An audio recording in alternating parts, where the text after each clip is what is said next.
Gradient അക്കാഡമിയുടെ പുതിയൊരു ക്ലാസ്സിലേക്ക് സ്വാഗതം. ഇലക്ട്രിക് കറണ്ട് എന്ന ചാപ്റ്ററാണ് നമ്മൾ പഠിച്ചുകൊണ്ടിരുന്നത്. അപ്പോൾ ഇന്നത്തേത് മൂന്നാമത്തെ ക്ലാസ്സാണ്.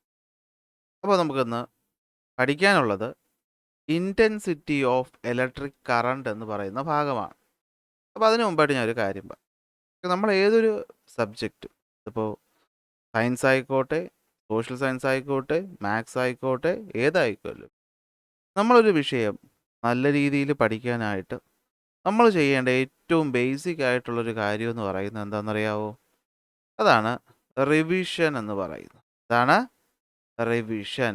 അതായത് നിങ്ങളൊരു ക്ലാസ് കാണുന്നതിന് മുന്നേ ആയിട്ട് ഉറപ്പായിട്ടും തൊട്ട് മുമ്പത്തെ ക്ലാസ് പഠിപ്പിച്ച കാര്യങ്ങൾ എന്ത് ചെയ്യണം? ഒന്ന് ഓടിച്ച് നോക്കിയിട്ട് വേണം കാണാൻ. അങ്ങനെ നമ്മൾ ഓരോ തവണ പഠിക്കുമ്പോഴും ആ ചാപ്റ്റർ തുടക്കം മുതലേ നോക്കി വരികയാണെങ്കിൽ നമ്മൾ ഈ ചാപ്റ്റർ പഠിച്ച് തീരുമ്പോഴത്തേക്കും നമ്മൾ ഏതാണ്ട് ഈ ഒരു ഫുൾ ചാപ്റ്റർ നമ്മുടെ മൈൻഡിൽ സെറ്റായിട്ടുണ്ടാവും. പലപ്പോഴും നമ്മൾ പറയുന്നൊരു കാര്യമാണ് അല്ലേ, പിള്ളേർ പറയുന്നതാണ്. നമ്മൾ ഒരു കാര്യം പഠിക്കുന്നു, അപ്പോൾ ഓർമ്മ കാണും, പിന്നീട് എന്ത് ചെയ്യും?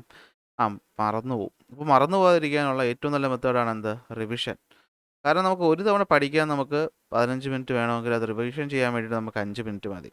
അത് രണ്ടാമത് ഒരു തവണ കൂടി ജസ്റ്റ് ഒന്ന് ഓടിച്ചു നോക്കാൻ ചിലപ്പോൾ നമുക്ക് 2 മിനിറ്റ് മതി. അത് വീണ്ടും വീണ്ടും ആകുമ്പോഴത്തേക്കും നമുക്ക് ഒരു ചെറിയ സമയം കൊണ്ട് തന്നെ എന്ത് ചെയ്യാം? ഫുള്ള് ഓർത്ത് വയ്ക്കാൻ പറ്റും. അങ്ങനെ പലതവണ നമ്മൾ കണ്ട് പറഞ്ഞ് കേട്ട് പഠിക്കുമ്പോഴാണ് നമ്മളൊരു കാര്യം നമ്മുടെ മൈൻഡിൽ ഉറപ്പിക്കുന്നത് അല്ലെങ്കിൽ സെറ്റാക്കി വയ്ക്കുന്നത്. അപ്പം അങ്ങനെ നമ്മൾ ഇലക്ട്രിക് കറണ്ട് എന്ന ചാപ്റ്ററിൽ എന്തൊക്കെയാണ് പഠിച്ചതെന്ന് വെച്ചാൽ, ഫസ്റ്റ് പോയിന്റ് നമ്മൾ പഠിച്ചത് ഇലക്ട്രിക് കറണ്ട് എന്നാൽ എന്തെന്നാണ് അല്ലേ? Flow of charges. ഓർമ്മയുണ്ടല്ലോ, ചാർജുകളുടെ ഫ്ലോയെയാണ് നമ്മൾ എന്ത് വിളിക്കുന്നത്? ഇലക്ട്രിക് കറണ്ട് എന്ന് വിളിക്കുന്നത്. അങ്ങനെ കണ്ടിന്യൂസ് ആയിട്ട് ചാർജ് ചുമ്മാ ഒന്നും ഫ്ലോ ചെയ്യത്തില്ല. അങ്ങനെ ഫ്ലോ ചെയ്യണമെങ്കിൽ അവിടെ ഒരു കാരണം വേണം അല്ലേ, ഒരു വ്യത്യാസം വേണം. ആ വ്യത്യാസത്തെയാണ് നമ്മൾ എന്തെന്ന് വിളിച്ചത്? പൊട്ടൻഷ്യൽ വ്യത്യാസം അല്ലെങ്കിൽ പൊട്ടൻഷ്യൽ ഡിഫറൻസ് എന്ന് വിളിച്ചത് അല്ലേ. എന്താ ഇപ്പോൾ പൊട്ടൻഷ്യൽ ഡിഫറൻസ്? ഒരു പോയിന്റിൽ നിന്നും മറ്റൊരു പോയിന്റിലേക്ക് ഇലക്ട്രോണെ കൊണ്ടുപോകാൻ ചെയ്യുന്ന വർക്ക്, അല്ലെങ്കിൽ ഇലക്ട്രോൺ എന്ന് പറയേണ്ടത് നമുക്ക് എന്ത് ചെയ്യാം? ചാർജിനെ കൊണ്ടുപോകാൻ ചെയ്യുന്ന work. So potential difference is equal to W/Q നമ്മൾ പഠിച്ചതാണ് അല്ലേ. അടുത്ത ഈ പറയുന്ന പൊട്ടൻഷ്യൽ വ്യത്യാസം ഇതിൻ്റെ യൂണിറ്റ് എന്ന് പറയുന്നത് വോൾട്ടാണ്. ഇനി ഇത് നമുക്കൊരു സർക്യൂട്ടിൽ കൊണ്ടുതരുന്ന ആളിനെയാണ് നമ്മൾ എന്തെന്ന് വിളിക്കുന്നത്? സെല്ല് എന്ന് വിളിക്കുന്നത് അല്ലെ. ഒരു വലിയ വര, ഒരു ചെറിയ വര, പ്ലസ് മൈനസ്, ഇതാണ് സെല്ലിൻ്റെ സിമ്പൽ. ഇങ്ങനെ ഒന്നിലധികം സെല്ലുകൾ നമ്മൾ കണക്ട് ചെയ്ത് വെച്ചാൽ നമുക്ക് കിട്ടുന്ന സാധനമാണ് എന്ത്? ബാറ്ററി എന്ന് പറയുന്നത്. അങ്ങനെ ആദ്യമായിട്ടൊരു ബാറ്ററി കണ്ടുപിടിച്ച ആളാണ് ആര്? അലക്സാൻഡ്രോ വോൾട്ട. അദ്ദേഹത്തിൻ്റെ സെല്ലിൻ്റെ പേര് വോൾട്ടാ സെൽ എന്നാണ്. അപ്പോൾ വോൾട്ടാ സെല്ലിൻ്റെ പ്രവർത്തനം എന്താണെന്ന് നമ്മൾ പഠിച്ചു അല്ലെ. അവിടെ നടക്കുന്ന റിയാക്ഷൻസ് എന്താണെന്ന് നമ്മൾ പഠിച്ചു. ഓർമ്മയുണ്ടല്ലോ. സിങ്ക് എന്ത് ചെയ്യുന്നു? റിയാക്ട് ചെയ്യുന്നു. സൾഫ്യൂരിക് ആസിഡുമായിട്ട് സിങ്ക് സൾഫേറ്റ് ഉണ്ടാവും. അതിനോടൊപ്പം ഇലക്ട്രോൺ ഫ്രീ ആവും. ആ ഇലക്ട്രോൺ എക്സ്റ്റേണൽ സർക്യൂട്ടിലൂടെ ട്രാവൽ ചെയ്യും. അതാണ് സത്യത്തിൽ എന്തിന് കാരണമാവുന്നത്? കറണ്ട് ഫ്ലോയ്ക്ക് കാരണമാവുന്നത് എന്നുള്ളത് നമ്മൾ പഠിച്ചു. ബാറ്ററി 2 തരമുണ്ട് അല്ലേ. റീചാർജ് ചെയ്യാൻ പറ്റാത്തത് പ്രൈമറി, റീചാർജ് ചെയ്യാൻ പറ്റുന്നത് സെക്കൻഡറി എന്ന് നമ്മൾ പഠിച്ചില്ലേ. അടുത്ത് നമ്മൾ എന്താ പഠിച്ചത്? സെല്ലുകൾ അല്ലെങ്കിൽ വോൾട്ട് മീറ്ററിൻ്റെ ഉപയോഗം പഠിച്ചു അല്ലേ. പൊട്ടൻഷ്യൽ വ്യത്യാസം കണ്ടെത്താനായിട്ട് നമ്മൾ ഉപയോഗിക്കുന്ന ഡിവൈസാണ് വോൾട്ട് മീറ്റർ. അത് നമ്മൾ പാരലൽ ആയിട്ടാണ് കണക്ട് ചെയ്യുന്നത് എന്നുള്ള കാര്യവും പഠിച്ചു. പിന്നെ നമ്മൾ സെല്ല് കണക്ട് ചെയ്യുന്ന 2 രീതികളെ പറ്റി പഠിച്ചല്ലേ. അതിൽ ഒന്നാമത്തെ രീതി എന്ന് പറയുന്നതാണ് എന്തെന്ന് പറയുന്നത്? അതാണ് സീരീസായി കണക്ട് ചെയ്യുക, ഒന്നിനു പുറകെ ഒന്നായിട്ട് കണക്ട് ചെയ്യുക. രണ്ടാമത്തെ രീതിയാണ് പാരലലായി കണക്ട് ചെയ്യുക. എന്ന് വെച്ചാൽ എന്താണ്? പോസിറ്റീവായിട്ടും നെഗറ്റീവായിട്ടും ചേർത്ത് കണക്ട് ചെയ്യുന്ന രീതി. ഇതിൽ സീരീസ് ആയിട്ട് കണക്ട് ചെയ്യുമ്പോഴത്തേക്കും വോൾട്ടേജ് കൂടുന്നു. അപ്പോൾ ലൈഫ് എന്ന് പറയുന്നത് കുറയുന്നു. പക്ഷെ പാരലലായി കണക്ട് ചെയ്താൽ വോൾട്ടേജിന് അവിടെ മാറ്റം ഒന്നും തന്നെ ഉണ്ടാകൂല എന്ന് നമ്മൾ പറഞ്ഞല്ലേ. നമ്മൾ 1.5ൻ്റെ 50 ബാറ്ററി പാരലൽ കണക്ട് ചെയ്താലും അവർ തരുന്ന വോൾട്ടേജ് 1.5 തന്നെ ആയിരിക്കും. പക്ഷേ ലൈഫ് എന്ന് പറയുന്നത് ലോങ് ലൈഫ് ആയിരിക്കും എന്ന് നമ്മൾ പഠിച്ചു. അപ്പോൾ ഇന്നത്തെ ക്ലാസ് നമ്മൾ പഠിക്കുന്നത് എന്താണ്? നമ്മൾ ഇന്ന് പഠിക്കാൻ പോകുന്നത് ഇൻറ്റൻസിറ്റി ഓഫ് ഇലക്ട്രിക് കറണ്ട് എന്ന ഭാഗമാണ്. അപ്പോൾ ഇൻറ്റൻസിറ്റി പറയാനായിട്ട് ഞാൻ നമ്മളെ പൊട്ടൻഷ്യൽ വ്യത്യാസത്തിൽ നിന്ന് തന്നെയാണ് സ്റ്റാർട്ട് ചെയ്യുന്നത്. അപ്പോൾ നമുക്കറിയാം, ഒരു കണ്ടക്ടറിനകത്തേക്ക് കറണ്ട് ഫ്ലോ ചെയ്യണമെങ്കിൽ അവർക്കിടയിൽ എന്ത് വേണം? ഒരു പൊട്ടൻഷ്യൽ വ്യത്യാസം വേണം. ഞാനൊരു സിമ്പിൾ എക്സാമ്പിൾ പറയാം. നിങ്ങളുടെ വീട്ടിൽ ഉപയോഗിക്കുന്ന, റിമോട്ടിൽ ഉപയോഗിക്കുന്ന ബാറ്ററി, അതിൻ്റെ വോൾട്ടേജ് എന്ന് പറയുന്നത് 1.5 വോൾട്ടാണെന്ന് വിചാരിക്കുക. ഈ ബാറ്ററിയുടെ പോസിറ്റീവിലും നെഗറ്റീവിലും നമ്മളൊന്ന് കൈകൊണ്ട് തൊട്ടു എന്ന് പറഞ്ഞാൽ നമുക്ക് ഷോക്കൊന്നും അടിക്കാൻ പോകുന്നില്ല. എന്നാൽ നമ്മുടെ കാറിലൊക്കെ ഉപയോഗിക്കുന്ന ബാറ്ററി, അതിൽ പോസിറ്റീവും നെഗറ്റീവിലും തൊട്ടാൽ ചിലപ്പോൾ നമുക്ക് ചെറിയൊരു ഷോക്ക് അടിക്കും. ഇനി നമ്മുടെ KCB പോസ്റ്റിൽ കൂടെ പോകുന്നത് 230 വോൾട്ടാണ്. അവിടെയും പോസിറ്റീവ് നെഗറ്റീവ് ഉണ്ട്. അതിൻ്റെ ഒരു തൊട്ടാൽ എന്ത് പറ്റും? തട്ടിപ്പോവും അല്ലേ? ഇനി നമ്മൾ വലിയ പോസ്റ്റുകളിൽ കൂടി 11 kV ലൈൻ പോകുന്നുണ്ട്. ചിലപ്പോൾ അതിന് അടുത്തൂടെ പോയാൽ തന്നെ എന്ത് പറ്റും? ഈ കിളികളൊക്കെ ഷോക്കേറ്റ് വീഴുന്നതൊക്കെ നിങ്ങൾ കണ്ടിട്ടുണ്ടാവും അല്ലേ? അപ്പോൾ ഇവിടെ എന്താ മനസ്സിലാക്കാൻ പറ്റുന്നത്? പൊട്ടൻഷ്യൽ വ്യത്യാസം കൂടുന്നതിനനുസരിച്ച് കറണ്ടിൻ്റെ അളവ് കൂടുകയാണ് അല്ലേ? അപ്പോൾ ഈ കറണ്ട് എന്ന് പറഞ്ഞു കഴിഞ്ഞാൽ എന്താണ് നമ്മൾ ഉദ്ദേശിക്കുന്നത്? ഇത് ഇൻറ്റൻസിറ്റി ഓഫ് കറണ്ടാണ്. എന്ന് വെച്ചാൽ എന്താണെന്ന് ആദ്യം പറഞ്ഞുതരാം. നമ്മൾ ഒരു കണ്ടക്ടറിനകത്തേക്ക് ഒരു ബാറ്ററിയെ കണക്ട് ചെയ്യുന്നു. കണ്ടക്ടറിനകത്തേക്ക് നമ്മൾ എന്തിനെ കണക്ട് ചെയ്യുന്നു? ബാറ്ററിയെ കണക്ട് ചെയ്യുന്നു. ഇത് പോസിറ്റീവ് ടെർമിനൽ, ഇത് നെഗറ്റീവ് ടെർമിനൽ. നിങ്ങൾക്കറിയാം, ബാറ്ററിക്കകത്ത് നടക്കുന്ന കെമിക്കൽ റിയാക്ഷൻ കാരണം ഇലക്ട്രോണുകൾ ഉണ്ടാകുന്നു. അതൊരു വശത്തേക്ക് വരുന്നു. അങ്ങനെ ഇലക്ട്രോൺ വരുമ്പോഴത്തേക്ക് ഒരു സ്ഥലത്ത് ഇലക്ട്രോണിൻ്റെ ഇൻറ്റൻസിറ്റി കൂടുന്നു, അല്ലെങ്കിൽ കോൺസെൻട്രേഷൻ കൂടുന്നു. അപ്പോൾ അത് നെഗറ്റീവായിട്ട് മാറുന്നു. മറ്റൊരു സ്ഥലത്ത് കോൺസെൻട്രേഷൻ കുറവാണ്, അത് പോസിറ്റീവാകും. എന്ത് പറ്റും? ഇവിടെ ഉണ്ടാകുന്ന റിപ്പൽഷൻ കാരണം നമ്മൾ എന്ത് ചെയ്യും? ചാർജുകൾ നെഗറ്റീവിൽ നിന്ന് പോസിറ്റീവിലോട്ട് ഫ്ലോ ചെയ്യും. അപ്പോൾ നോക്കിയേ, അപ്പോൾ ഞാൻ ചോദിക്കുകയാണ് എത്ര ചാർജാണ് ഫ്ലോ ചെയ്തതെന്ന് ചോദിക്കുകയാണ്. അപ്പോൾ അത് അളക്കാൻ വേണ്ടി നമ്മൾ എന്ത് ചെയ്യുന്നു? ഒരു പോയിന്റ് എടുത്തു. അപ്പോൾ ഇതൊരു സെക്ഷനാണ്. ഞാൻ AB എന്ന് പറയുന്നൊരു ഭാഗം എടുത്തു. എന്നിട്ട് ഞാൻ കൗണ്ട് ചെയ്യുകയാണ്. ഈ AB എന്ന് പറയുന്ന സെക്ഷനിലൂടെ ഒരു സെക്കൻഡ് സമയം കൊണ്ട് AB എന്ന സെക്ഷനിലൂടെ ഒരു സെക്കൻഡ് സമയം കൊണ്ട് എത്ര ചാർജാണ് ഇങ്ങോട്ട് ഫ്ലോ ചെയ്യുന്നത്? ഒരു സെക്കൻഡ് സമയം കൊണ്ട് ഈ പറയുന്ന കണ്ടക്ടറിലെ ഒരു സെക്ഷനിലൂടെ എത്ര ചാർജാണ് ഫ്ലോ ചെയ്യുന്നത് എന്നതിൻ്റെ അളവിനെയാണ് ഞാൻ എന്ത് വിളിക്കുന്നത്? ഇൻറ്റൻസിറ്റി ഓഫ് ഇലക്ട്രിക് കറണ്ട് എന്ന് വിളിക്കുന്നത്. അപ്പോൾ മനസ്സിലായോ? അപ്പോൾ പൊട്ടൻഷ്യൽ വ്യത്യാസം കാരണം കറണ്ട് ഫ്ലോ ചെയ്യും. എങ്കിൽ എത്ര കറണ്ടാണ് ഫ്ലോ ചെയ്യുന്നത്, അല്ലെങ്കിൽ എത്ര ചാർജാണ് ഫ്ലോ ചെയ്യുന്നതെന്ന് എണ്ണത്തെ ചോദിച്ചാൽ അതാണ് എന്തെന്ന് പറയുന്നത്? ഇൻറ്റൻസിറ്റി ഓഫ് കറണ്ട് എന്ന് പറയുന്നത്. നമ്മൾ I എന്ന ലെറ്റർ ഉപയോഗിച്ചിട്ടാണ് ഇൻറ്റൻസിറ്റി ഓഫ് കറണ്ടിനെ റെപ്രസെൻറ്റ് ചെയ്യുന്നത്. ഓക്കെ, അപ്പോൾ V എന്ന ലെറ്റർ ഉപയോഗിച്ച് നമ്മൾ വോൾട്ടേജിനെ കാണിക്കുമെങ്കിൽ I എന്ന ലെറ്റർ ഉപയോഗിച്ചാണ് നമ്മൾ ഇൻറ്റൻസിറ്റിയെ കാണിക്കുന്നത്. അപ്പോൾ പറഞ്ഞ എന്താണ് ഇൻറ്റൻസിറ്റി എന്ന് വെച്ച് കഴിഞ്ഞാൽ it is the quantity of electric charge അല്ലേ? ചാർജിൻ്റെ അളവ് ഫ്ലോയിങ് ത്രൂ എ കണ്ടക്ടർ, ഒരു കണ്ടക്ടറിലൂടെ ഫ്ലോ ചെയ്യുന്നു പെർ യൂണിറ്റ് ടൈം, ഒരു യൂണിറ്റ് സമയത്തിൽ. അതായത് ഒരു സെക്കൻഡ് സമയം നമുക്ക് എടുക്കാം. I എന്ന ലെറ്റർ ഉപയോഗിച്ചാണ് നമ്മൾ ഇൻറ്റൻസിറ്റി എന്ത് ചെയ്യുന്നത്? കാണിക്കുന്നത്.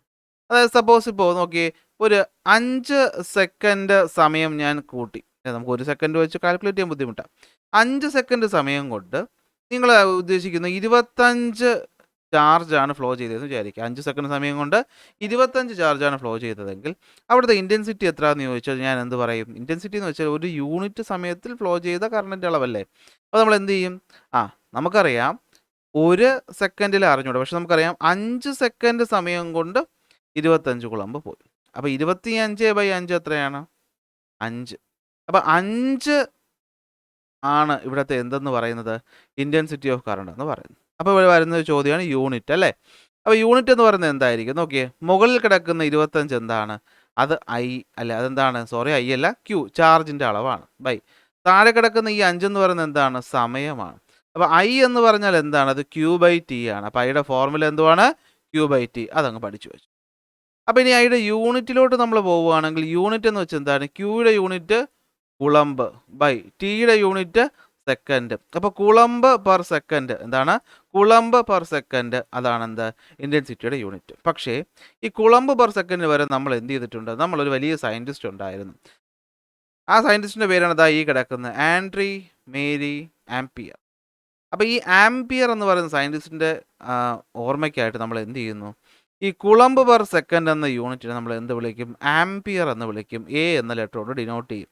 അതായത് നമുക്ക് ഇവിടെ നോക്കി, ഇവിടെ കിട്ടിയ കറണ്ട് എന്ന് പറയുന്നത് ഇപ്പോൾ എത്രയാണ്? 5 കുളമ്പ് പെർ സെക്കൻഡ്, അല്ലെങ്കിൽ നമ്മൾ എന്ത് വിളിക്കും? 5 ആംപിയർ എന്ന് വിളിക്കും. എന്ത് വിളിക്കും? 5 ആംപിയർ. ഒന്നുകൂടെ പറയുകയാണെ, നോക്കിക്കൊള്ളേ. എന്താണ് ഇൻറ്റൻസിറ്റി ഓഫ് ഇലക്ട്രിക് കറണ്ട് എന്ന് വെച്ചാൽ ഒരു കണ്ടക്ടറിൽ, ശ്രദ്ധിക്കണേ, ഒരു കണ്ടക്ടറിൽ ഒരു ഭാഗത്തൂടെ ഒരു യൂണിറ്റ് സമയം കൊണ്ട് ഫ്ലോ ചെയ്യുന്ന ചാർജിൻ്റെ അളവിനെ നമ്മൾ എന്ത് വിളിക്കുന്നു? ഇൻറ്റൻസിറ്റി ഓഫ് കറണ്ട് എന്ന് വിളിക്കുന്നു. ഈ പറയുന്നത് നോക്കി, നമ്മുടെ വോൾട്ടേജ് കൂടുന്നതിനനുസരിച്ച് ഈ ഫ്ലോ ചെയ്യുന്ന ചാർജുകളുടെ അളവ് എന്ത് ചെയ്യാണ്? കൂടുകയാണ്. അതുകൊണ്ടാണ് നിങ്ങൾക്ക് സാധാ ബാറ്ററി തൊടുമ്പോൾ നിങ്ങളുടെ ദേഹത്തൂടെ വളരെ കുറച്ച് ചാർജ് മാത്രമേ കയറുള്ളൂ. എന്നാൽ കാറിൻ്റെ ബാറ്ററി തൊടുമ്പോൾ കുറച്ചും കൂടെ കൂടുതൽ ചാർജ് കയറും. പക്ഷേ നമ്മുടെ KCB ലൈനിൽ തൊടുമ്പോഴത്തേക്കും ഒരുപാട് ചാർജ് എന്ത് ചെയ്യും? നമ്മുടെ ശരീരത്തിൽ കൂടെ കടന്നു പോകും. അത്രയും ചാർജിനെ വിത്ത്സ്റ്റാൻഡ് ചെയ്യാനുള്ള കപ്പാസിറ്റി നമ്മുടെ ശരീരത്തിന് ഇല്ല. പൊള്ളലേക്കും ചിലപ്പോൾ മരണം സംഭവിക്കാം. 11 kV എന്ന് പറയുമ്പോൾ extremely high amount of charges ആണ് അതുകൂടി ഫ്ലോ ചെയ്യുന്നത്. അപ്പോൾ അതൊന്ന് ജസ്റ്റ് തൊട്ടാൽ തന്നെ നമ്മുടെ ശരീരത്തിലൂടെ എന്ത് ചെയ്യുന്നു? ഒരുപാട് ചാർജ് ഒറ്റയടിക്ക് ഇടിച്ച് കയറും, നിപ്പ് കത്തിപ്പോവും. ഓക്കെ, അപ്പോൾ അതാണ് ഇവിടെ പറയുന്നത്. അപ്പോൾ എന്താണ് ഇൻറ്റൻസിറ്റി ഓഫ് ഇലക്ട്രിക് കറണ്ട് എന്ന് വെച്ച് കഴിഞ്ഞാൽ it is the quantity of electric charge flowing through a conductor per unit time. Denote ചെയ്യുന്ന ലെറ്റർ I കണ്ടുപിടിക്കാനുള്ള ഫോർമുല Q/T. എന്തുകൊണ്ട് Q/T വന്നു?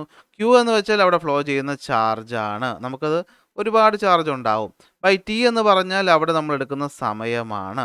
അപ്പോൾ ചാർജിനെ സമയം കൊണ്ട് ഡിവൈഡ് ചെയ്യുമ്പോൾ നമുക്ക് 1 സെക്കൻഡിൽ എത്ര ചാർജ് പോയി എന്നുള്ള അളവ് കിട്ടും. ആ അളവിനെയാണ് നമ്മൾ I എന്ന് വിളിക്കുന്നത്. I is equal to Q/T. I is equal to Q/T. അപ്പോൾ unit of intensity of current എന്ന് ചോദിച്ചാൽ നിങ്ങൾ കുളം പെർ സെക്കൻഡ് അല്ല പറയേണ്ടത്. നിങ്ങൾ എന്താ പറയേണ്ടത്? ആംപിയർ എന്നാണ് പറയേണ്ടത്. എന്താണ് പറയേണ്ടത്? ആംപിയർ. കാരണം ആംപിയർ ആണ് unit of intensity of current. ഇവിടെ നോക്കിയോ, ചാർജ് നമ്മൾ ഇൻറ്റൻസിറ്റി ഓഫ് കറണ്ട് നമ്മൾ പഠിച്ചു. അപ്പോൾ ഇൻറ്റൻസിറ്റി ഓഫ് കറണ്ടിൻ്റെ യൂണിറ്റ് ആംപിയർ ആണെന്ന് നമ്മൾ പറഞ്ഞു. ഇനി ആംപിയർ അല്ലാതെ മറ്റ് പല യൂണിറ്റുകളും അല്ലെങ്കിൽ മറ്റ് ചില ചെറിയ യൂണിറ്റുകളും നമ്മൾ എന്തിനു വേണ്ടി ഉപയോഗിക്കാറുണ്ട്? ഇൻറ്റൻസിറ്റി അളക്കാൻ വേണ്ടി ഉപയോഗിക്കാറുണ്ട്. അതിൽ വരുന്ന ഒന്നാണ് മില്ലി ആംപിയറും മറ്റൊന്നാണ് മൈക്രോ ആംപിയറും. മില്ലി ആംപിയറും മൈക്രോ ആംപിയറും മനസ്സിലാക്കുക. 1000 മില്ലി ആംപിയർ ചേരുമ്പോഴാണ് എന്താവുന്നത്? 1 ആംപിയർ ആവുന്നത്. അതുപോലെ 1000 മൈക്രോ ആംപിയർ ചേരുമ്പോഴാണ് എന്താവുന്നത്? 1 മില്ലി ആംപിയർ ആവുന്നത്. സംശയമായി കാണും അല്ലേ? നോക്കിക്കോ, നമുക്കറിയാം 100 സെൻറ്റിമീറ്റർ ചേരുമ്പോൾ 1 മീറ്റർ ആവുന്നു. അതേ ലോജിക്ക് തന്നെയാണ് അല്ലേ? നമുക്ക് ചെറിയ ഇൻറ്റൻസിറ്റി ഓഫ് കറണ്ട് മെഷർ ചെയ്യാൻ നമുക്ക് ചെറിയ യൂണിറ്റുകൾ ആവശ്യമാണ്. അങ്ങനെ ഇൻറ്റൻസിറ്റി ഓഫ് കറണ്ട് അളക്കാൻ വേണ്ടി ഉപയോഗിക്കുന്ന 2 ചെറിയ യൂണിറ്റുകളാണ് മില്ലി ആംപിയറും മൈക്രോ ആംപിയറും. മില്ലി ആംപിയർ നമ്മൾ MA എന്നും മൈക്രോ ആംപിയർ നമ്മൾ μA എന്നും വിളിക്കും. ഈ കാണുന്ന സിമ്പിളിൽ നമ്മൾ മ്യൂ എന്നാണ് വിളിക്കുന്നത്. എന്താണ് മ്യൂ? ഓക്കെ. അപ്പോൾ എന്താണ് 1 ആംപിയർ എന്ന് വെച്ചാൽ 1000 മില്ലി ആംപിയർ. 1 മില്ലി ആംപിയർ എന്ന് വെച്ച് കഴിഞ്ഞാൽ 1000 മൈക്രോ ആംപിയർ. ഇത് ജസ്റ്റ് ഒന്ന് ഓർത്ത് വയ്ക്കും. ഇനി നമുക്ക് ഇവിടുത്തെ ചോദ്യത്തിലോട്ട് വരാം. ഇവിടുത്തെ ചോദ്യം പറയുന്നത് ഇഫ് 10 കുളമ്പ് charge flow through a conductor in 5 second what is the intensity അല്ലേ? അപ്പോൾ ഇവിടെ പറയാണ് Q എന്ന് പറഞ്ഞു കഴിഞ്ഞാൽ എത്രയാണ്? 10 കുളമ്പാണ്. അവിടെ കൊടുക്കുന്ന ടൈം എന്ന് പറയുന്നത് 5 സെക്കൻഡ് ആണെങ്കിൽ അവിടുത്തെ കറണ്ടിൻ്റെ ഇൻറ്റൻസിറ്റി കണ്ടുപിടിക്കാനാണ് ചോദിച്ചേക്കുന്നത്. നമുക്കറിയാം ഇൻറ്റൻസിറ്റിയുടെ ഫോർമുല എന്ന് പറഞ്ഞാൽ Q/T ആണ്. അപ്പോൾ ഇവിടെ Q എന്ന് പറഞ്ഞാൽ 10 ആണ്, T എന്ന് പറഞ്ഞാൽ 5 ആണ്. 10/5 എന്ന് പറയുന്നത് എത്രയാണ്? 2 ആണ്. സോ 2 ആംപിയർ ആണ് ഇവിടുത്തെ എന്തെന്ന് പറയുന്നത്? ഇൻറ്റൻസിറ്റി ഓഫ് കറണ്ട് എന്ന് പറയുന്നത്. ഓക്കെ ആണല്ലോ? രണ്ടാമത്തെ ചോദ്യം നോക്കാം. If 1.5 ampere current flows through a conductor for 3 seconds calculate the quantity of charge passing through the conductor. അപ്പോൾ ഇതാണ് ചോദ്യം. അപ്പോൾ എങ്ങനെ നമുക്ക് കണ്ടുപിടിക്കാൻ പറ്റും? അപ്പോൾ ഇവിടെ തന്നിട്ടുള്ളത് എന്താണ്? ഇൻറ്റൻസിറ്റി ഓഫ് കറണ്ട് ഡയറക്റ്റ് ആയിട്ട് തന്നിരിക്കുകയാണ് 1.5 ആംപിയർ. സമയവും ഡയറക്റ്റ് തന്നിരിക്കുകയാണ് 3 സെക്കൻഡ്. പക്ഷെ കണ്ടുപിടിക്കാനുള്ളത് എന്താണ്? നമുക്ക് കണ്ടുപിടിക്കാനുള്ളത് ക്വാണ്ടിറ്റി ഓഫ് ചാർജ് ആണ് കണ്ടുപിടിക്കാനുള്ളത്. നമുക്ക് കണ്ടുപിടിക്കാനുള്ളത് എന്താണ്? Q ആണ് കണ്ടുപിടിക്കാനുള്ളത്. ഫോർമുലയിലൊന്നും ഒരു മാറ്റവും ഇല്ല. I is equal to Q/T. അതിൽ നിന്നും Q എന്ന് പറഞ്ഞാൽ എന്തായിരിക്കും? ഇത് ഇങ്ങോട്ട് ക്രോസ് മൾട്ടിപ്ലൈ ചെയ്യും. അപ്പോൾ എന്ത് കിട്ടും? I × T എന്ന് കിട്ടും. That is Q is equal to I എത്ര? 1.5 × 3. ഓക്കെ. അപ്പോൾ നമുക്ക് എത്ര കിട്ടും? 1.5 × 3. അപ്പം നോക്കിയിട്ട് പറഞ്ഞേ, എന്താണ് 1.5 × 3 എന്ന്? 1.5 എത്രയാണ്? അത് 4.5 ആണ്. എത്രയാണത്? 4.5 കുളമ്പാണ് എന്ത് ഇവിടുത്തെ ചാർജിൻ്റെ അളവ് എന്ന് പറയുന്നത്. എത്രയാണ്? 4.5 കുളമ്പാണ്. ഓക്കെ ആണോ? ഇത്രയേ ഉള്ളൂ സംഭവം. ഇനി ഇവിടെ നോക്കിക്കഴിഞ്ഞാൽ ഈ കാര്യം electric current through a conductor, ഇത് ഞാൻ ഓൾറെഡി കഴിഞ്ഞ ക്ലാസ് നിങ്ങൾക്ക് പഠിപ്പിച്ചു തന്ന കാര്യമാണ്. അതായത് എങ്ങനെയാണ് കണ്ടക്ടറിനകത്തൂടെ കറണ്ട് ഫ്ലോ ചെയ്യുന്നതെന്നാണ് ഇവിടെ പറയുന്നത്. ഓക്കെ. അതായത് നമ്മളൊരു കണ്ടക്ടറുണ്ട്. കണ്ടക്ടറിനകത്ത് ഒരുപാട് ഫ്രീ ഇലക്ട്രോൺസ് ഉള്ള കാര്യം നിങ്ങൾക്കറിയാം. അപ്പോൾ ഫ്രീ ഇലക്ട്രോൺസ് ഉള്ള കണ്ടക്ടറിന് നമ്മളൊരു സോഴ്സ് ഓഫ് EMF കണക്ട് ചെയ്യുമ്പോൾ ഈ പറയുന്ന A എന്ന് പറയുന്ന പോയിന്റിലും B എന്ന് പറയുന്ന പോയിന്റിലും ഒരു ഫോഴ്സ് എക്സ്പീരിയൻസ് ചെയ്യും. അത് എക്സ്പീരിയൻസ് ചെയ്യുന്ന രീതി ഞാൻ നിങ്ങൾക്ക് ഓൾറെഡി പറഞ്ഞു തന്നു അല്ലേ? നമ്മൾ ഇങ്ങനെയാണ് ബാറ്ററിയെ കൊടുത്തേക്കുന്നതെങ്കിൽ എന്ത് പറ്റും? ഇവിടുന്ന് ഇലക്ട്രോൺസ് വരുന്നു. ഈ ഇലക്ട്രോൺസ് എന്ത് ചെയ്യുന്നു? ഈ B എന്ന് പറയുന്ന പോയിന്റിൽ കൂടി നിൽക്കുന്നു. അത് കാരണം ഇവിടെ എന്തുണ്ടാവുന്നു? ഒരു കോൺസെൻട്രേഷൻ ഡിഫറൻസ് കാരണം ഇത് നെഗറ്റീവ് ആവുന്നു, ഇത് പോസിറ്റീവ് ആവുന്നു. ഇവർക്കിടയിൽ എന്തുണ്ടാവുന്നു? ഒരു ഫോഴ്സ് ഉണ്ടാവുന്നു. ഈ ഫോഴ്സിൻ്റെ ഫലമായിട്ട് ചാർജുകൾ എന്ത് ചെയ്യും? ഒരൊറ്റ ഡയറക്ഷനിലോട്ട് ഫ്ലോ ചെയ്യും. ഇതാണ് സംഭവം എന്ന് പറയുന്നത്. ഓക്കെ. കാരണം ഈ കണ്ടക്ടറിനകത്ത് ഓൾറെഡി ഫ്രീ ഇലക്ട്രോൺസ് ഉണ്ട്. ഈ ബാറ്ററി എന്ത് ചെയ്താൽ മതി? ഇവിടുന്ന് ഒരു സാധനം കൊടുത്താൽ മതി. ഇത് തട്ടി സെക്കൻഡൊക്കെ തന്നെ എന്ത് ചെയ്യും? ചാർജ് ഫ്ലോ നടക്കും. ചാർജ് ഫ്ലോ എന്ത് ചെയ്യും? നടക്കും. അതാണ് ഇവിടെ പറയുന്നത്. ഓക്കെ. അപ്പോൾ നമുക്ക് എന്ത് പറ്റുമെന്ന് വെച്ച് കഴിഞ്ഞാൽ ഈ പറഞ്ഞ കണ്ടക്ടറിന് ഫോഴ്സ് എക്സ്പീരിയൻസ് ചെയ്യും, ഇലക്ട്രോൺ എൻ്റർ ചെയ്യും, അതുപോലെ എന്ത് പറ്റും? കറണ്ട് ഫ്ലോ ചെയ്യും. ഇതാണ് എൻ്റെ രീതി. ഇനി ഡയറക്ഷൻ എന്ന് പറയുന്നത് അല്ലേ? ഇലക്ട്രോൺ ഫ്ലോ ചെയ്യുന്നത് എപ്പോഴും നെഗറ്റീവ് ടെർമിനലിൽ നിന്ന് പോസിറ്റീവ് ടെർമിനലിലോട്ടാണ്. പക്ഷേ നമ്മൾ കറണ്ട് ഡയറക്ഷൻ എടുക്കുന്നത് എപ്പോഴും എവിടെ നിന്നാണ്? പോസിറ്റീവ് ചെയ്ത് നെഗറ്റീവിലോട്ടാണ്. ഇത് ഞാൻ കഴിഞ്ഞ ക്ലാസ് നിങ്ങൾക്ക് പറഞ്ഞു തന്നതാണ്. ഓക്കെ. ഇനി നമുക്ക് ഈ പറയുന്ന ഇൻറ്റൻസിറ്റി ഓഫ് കറണ്ട് അളക്കാനായിട്ട് ഒരു ഡിവൈസ് യൂസ് ചെയ്യും അല്ലേ. എപ്പോഴും നമുക്ക് ഈ പറയുന്ന ചാർജിൻ്റെ എണ്ണം എടുത്തുകൊണ്ടിരിക്കാൻ പറ്റുമോ? ഇല്ല. ആ ഡിവൈസിൻ്റെ പേരാണ് അമ്മീറ്റർ. എന്താണ്? അമ്മീറ്റർ. എന്താണ് അമ്മീറ്റർ? ഓക്കെ, ഇപ്പോൾ ഈ ഒരു കണ്ടക്ടർ, ഇതൊരു കണ്ടക്ടറാണെന്ന് വിചാരിക്കുക. ഓക്കെ, അപ്പോൾ ഈ കണ്ടക്ടറിലൂടെ ഫ്ലോ ചെയ്യുന്ന കറണ്ട് എനിക്ക് അളക്കണം. അപ്പോൾ ഞാൻ എന്താ ചെയ്യുന്നതെന്ന് വെച്ച് കഴിഞ്ഞാൽ, ഇതിനിടയിലായിട്ട് അല്ലെങ്കിൽ ഈ പറയുന്ന വയറിൽ നിന്നാണല്ലോ, വയറിൽ കൂടിയാണല്ലോ കറണ്ട് പുറത്തോട്ട് പോകുന്നത്. ഇവിടെ ഞാൻ എന്ത് ചെയ്യും? ഒരു അമ്മീറ്ററിനെ കണക്ട് ചെയ്യും. ഇതാണ് അമ്മീറ്ററിൻ്റെ സിമ്പൽ. എ ഇട്ടിട്ടൊരു സർക്കിൾ. ഈ അമ്മീറ്റർ എന്ത് ചെയ്യും? കറണ്ട് മെഷർ ചെയ്തിട്ട് അതിൻ്റെ അളവ് എന്ത് ചെയ്യും? നമുക്കിതാ ഇതുപോലത്തെ റീഡിങ് എടുത്തിട്ട് അങ്ങനെ കാണിച്ചു തരും. അപ്പോൾ ഇൻറ്റൻസിറ്റി ഓഫ് കറണ്ട് മെഷർ ചെയ്യുന്ന ഡിവൈസിൻ്റെ പേരാണ് എന്ത്? അമ്മീറ്റർ. ഇതാണ് അമ്മീറ്റർ. ഓക്കെ, അത് ഓർത്ത് വയ്ക്കുക. ഇൻറ്റൻസിറ്റി ഓഫ് കറണ്ട് മെഷർ ചെയ്യുന്ന ഡിവൈസിൻ്റെ പേരാണ് അമ്മീറ്റർ എന്ന് പറയുന്നത്. ഇവിടെ കാണുന്ന ഒരു ക്ലാമ്പ് അമ്മീറ്റർ ആണ്. എന്ന് വെച്ചാൽ നമുക്കിത് വയറിൻ്റെ മുകളിൽ കൂടി, ഇതിനകത്തൂടെ വയർ പോകും. ഓക്കെ, ഈ വയറിൻ്റെ മുകളിൽ കൂടി നമുക്ക് ഇതിനൊന്ന് പിടിച്ചു കഴിഞ്ഞാൽ തന്നെ ഇതെന്ത് ചെയ്യും? നമ്മുടെ റീഡിങ് കാണിച്ചു തരുന്നൊരു സാധനമാണ് എന്തെന്ന് പറയുന്നത്? ക്ലാമ്പ് അമ്മീറ്റർ എന്ന് പറയുന്നത്. ഈ മുകളിൽ കാണുന്ന സാധാ അമ്മീറ്റർ ആണെന്ന് വിചാരിക്കുക. ഈ അമ്മീറ്ററിനകത്ത് ഡയലിനകത്ത് റീഡിങ് കാണിക്കാൻ പറ്റും. ഓക്കെ അല്ലേ? ഇനി ഒരു സിമ്പിൾ സാധനം, സർക്യൂട്ട് ഡയഗ്രാം. സർക്യൂട്ട് ഡയഗ്രാം ഞാൻ ഇവിടെ നിന്ന് പറഞ്ഞുതരാം. ഓക്കെ, നമുക്ക് ഒരു സർക്യൂട്ട് ഒരു പേപ്പറിലോട്ട് വരയ്ക്കണമെങ്കിൽ അല്ലേ, ഇതുപോലെ ബാറ്ററിയുടെ പടവും സ്വിച്ചിൻ്റെ പടവും ഇതുപോലെ ഇങ്ങനെ പടങ്ങൾ വരച്ച് റെപ്രസെൻ്റ് ചെയ്യാന്ന് പറഞ്ഞു കഴിഞ്ഞാൽ അത് ഈസി ആയിട്ടുള്ളൊരു കാര്യമല്ല. അപ്പോൾ നമുക്ക് ഇതിന് വേണ്ടിയിട്ട് ഒരു സ്റ്റാൻഡേർഡ് രീതി വേണം അല്ലേ. അതായത് ഇപ്പോൾ നന്നായിട്ട് പടം വരയ്ക്കാനുള്ള ഒരാൾ നല്ല രീതിയിൽ ബൾബും ഒക്കെ വരച്ചു വയ്ക്കും. പക്ഷേ എന്നെ പോലെ വരയ്ക്കാൻ അറിയാത്ത ഒരാളാണെങ്കിൽ അത് വരയ്ക്കുന്ന മൊത്തം കുളമാവും. അപ്പോൾ ഈ പ്രശ്നം ഒഴിവാക്കാൻ വേണ്ടിയിട്ട് നമ്മൾ വരയ്ക്കുന്ന ഒരു പിക്ചറിൻ്റെ പേരാണ് സർക്യൂട്ട് ഡയഗ്രാം. ഈ കാണുന്നതാണ് ഒരു സർക്യൂട്ട് ഡയഗ്രാം എന്ന് പറയുന്നത്. ഒരു സർക്യൂട്ട് ഡയഗ്രാം നമ്മൾ വരയ്ക്കുമ്പോൾ നമുക്ക് കുറച്ച് സ്റ്റാൻഡേർഡ് ആയിട്ടുള്ള സിമ്പലുകളുണ്ട്.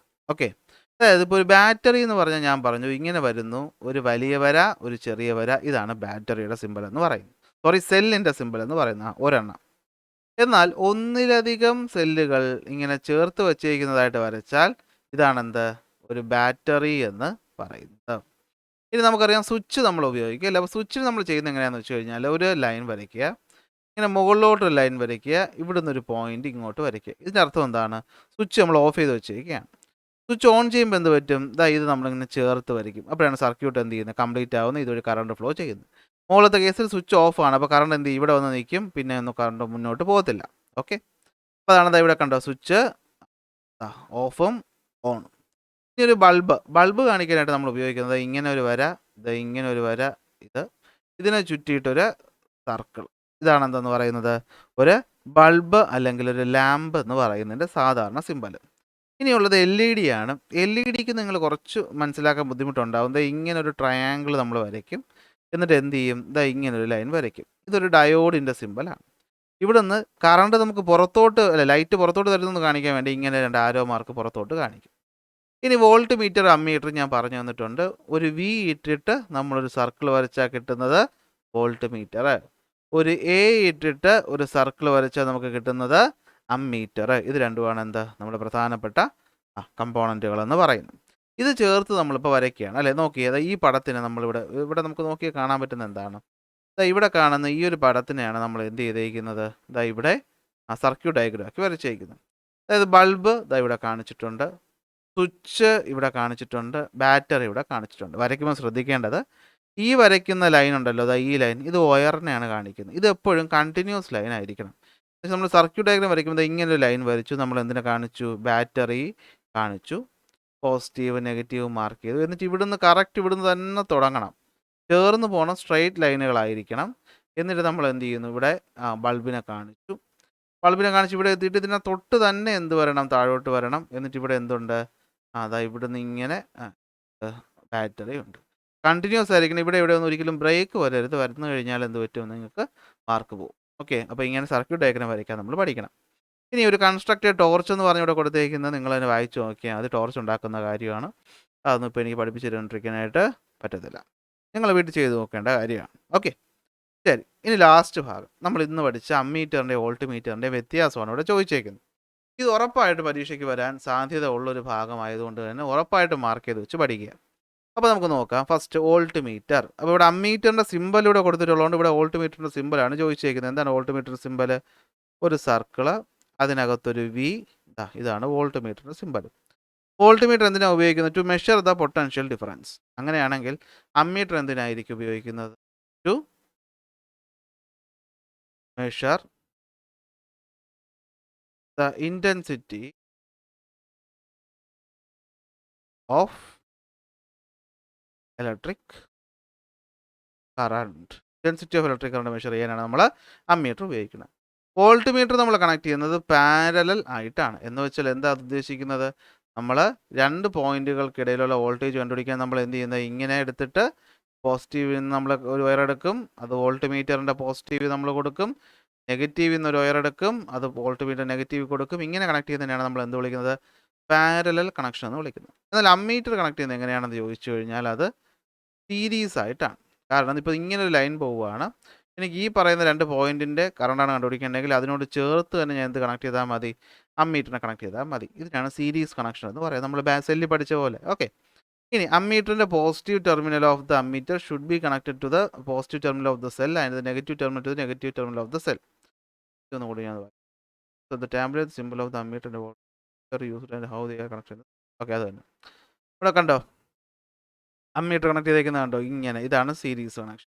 വോൾട്ട് മീറ്റർ കണക്ട് ചെയ്തേക്കുന്നത് കണ്ടോ? ഇങ്ങനെ എടുത്ത് സെപ്പറേറ്റ് മാറ്റി കണക്ട് ചെയ്താണ് പാരലൽ കണക്ഷൻ എന്ന് പറയുന്നത്. ഇനി നമ്മൾ നോക്കേണ്ട കാര്യം നമ്മുടെ എന്താണ്?